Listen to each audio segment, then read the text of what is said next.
What's up guys, today I'll be showing you my tips and tricks for warding as a support player. This advice will be divided into two parts, laning phase and the teamfight phase. Now, before I get into where you should ward, there are a few important concepts to note. The first is to know the difference between safe and unsafe warding to ensure that you are always safe warding. During the teamfight phase, you never, ever want to face check a brush alone. This even includes warding the brush from a distance. You always either want to ward with your teammates, safe spot ward, as in warding a brush over a wall so that you don't have to face check it, or the best is to just ward when you know your enemies are somewhere else. These blind face checks are a huge factor in players getting caught, and is one of the easiest ways to throw the game. During the laning phase, you only really want to ward the river when the lane is pushed, or over the wall, because you risk being sandwiched by their bot lane and mid lane player, giving up a free kill. Always make sure your warding is safe warding, or it could cost you the game. In addition to warding safely, you want to make sure that the wards you place are not right in front of all of your opponents, where they will be able to easily kill it before it becomes invisible, even without oracles. Usually one champion will be able to get about 2 attacks onto a ward before it disappears, so just make sure you are warding when your enemies are not nearby. Also, note that there are 2 types of warding, aggressive warding and defensive warding. Defensive warding is a bit more important than aggressive warding, but they are both still necessary. Defensive warding is something like warding the river so that you don't get ganked, while aggressive warding is like warding the in-lane bushes so that you can get free harass because of your bush control. Aggressive warding is very helpful in getting you kills, while defensive warding is very helpful in preventing you from getting killed. Try to do your best to balance out the 2 types of warding for the best effect, but you should ward a bit more aggressively when you're winning, and more defensively when you're losing. Counter warding, that is killing your opponent's wards with pink wards, is another very important concept. Mostly you just want to pay attention to the items that your opponents have in lane, and when you see them missing a ward, it is good to either time the ward so that you know when it's gone, each ward lasts 3 minutes of course, or kill it with a pink ward. This counter warding is pretty easy during the laning phase, because as long as you pay attention to what your opponents are doing, it should be obvious where they place their wards once you see less wards in their inventory. However, outside of lane phase, it is a bit harder to counter ward.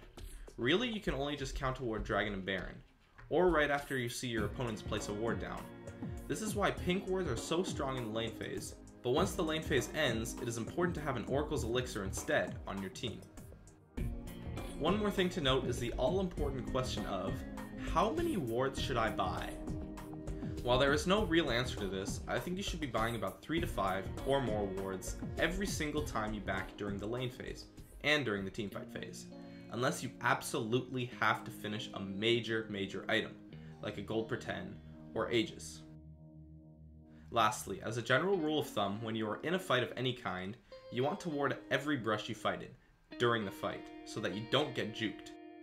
Juking in brushes is such a huge factor for someone being able to outplay you and get away, or get an extra kill, that if you see an enemy walk into a brush, just ward it immediately, and it will be much easier to get them. Now let's talk about the laning phase. For warding during the laning phase, there are a few important factors to consider. The first is that if you have no vision on the enemy jungler, you need to ward the river of course, but if you see the jungler's top, you can wait a bit and save some time on your wards. When warding the river, you should put 1 ward in the tri-brush and 1 ward at Dragon. This will show all possible jungler entry routes, as well as keeping Dragon, which is the main objective during laning phase, warded. If you only have 1 ward and need to ward the river, just plop the ward in or near the brush just outside of the river. Note that this is much less effective at stopping ganks than the wards of the tri-brush and Dragon are.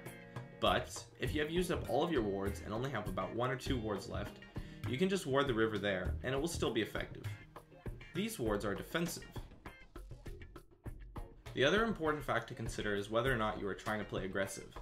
If you are trying to play aggressive, even just a little bit, which in my opinion you should always try to play at least a little bit aggressive, you should ward the bushes in the lane, as it is extremely important to have bush control when playing aggressive. These wards make it easy to gain and maintain said bush control, which leads to free harass and zoning.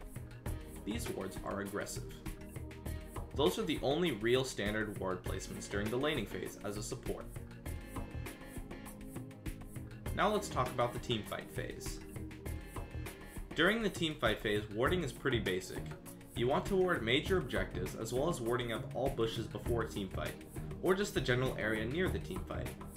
A few major objectives include Baron, and deep into enemy lanes, but can also include Dragon and the buffs depending on how soon the lane phase ended. It is important to keep major objectives warded, especially Baron, so that your enemies can't sneak up on it and get that objective for free.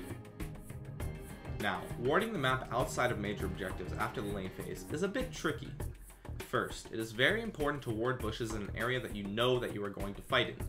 If my team is grouping up for a Baron fight, I will try to ward every single bush, or most likely, almost every single bush near Baron. A countless number of fights have been decided just because of bush vision. Juking is such a strong factor in fights in the jungle that it is extremely important to ward up bushes in the area that you know that you're going to fight in.